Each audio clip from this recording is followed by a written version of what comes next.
last lecture, we had talked about rheumatic heart disease as one of the complications of rheumatic fever.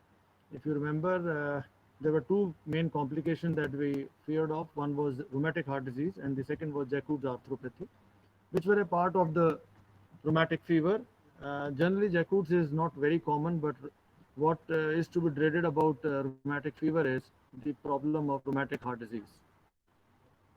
So, in that lecture, during the discussion, emphasis was made on the carditis part.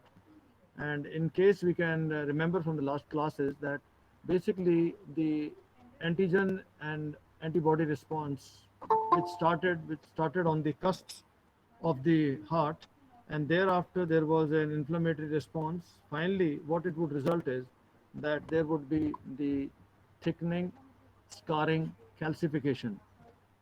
Since recurrence is known in rheumatic fever, more the episodes, this would occur more frequently and cause more uh, damage to the heart. Though it is a pancarditis condition, but the brunt of the damage faced is on the valves, because once they are damaged, it is an irreparable damage. So during this class, now we start with the consequences of a rheumatic fever. That is why talking about rheumatic fever was important in the last time.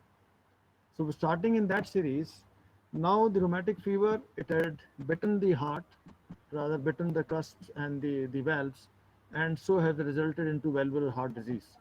So in my next two lectures, I'll be talking about the valvular heart disease, and today my lecture would focus on the mitral valve.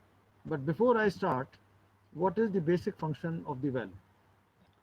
Valve is a door between the atria and the ventricle, where the primary role is that once the blood has flown from the atria to the ventricles, the door should close. If this door closes, nothing flows back, that is from ventricles, and the blood flows in the forward direction, that is aorta, what is required for the peripheral tissue. So now understandably, whenever a valve is destroyed, the dynamics of the valve movements will be affected because it is thicker now, it is fibrosed now, it is calcified, it's a heavy door.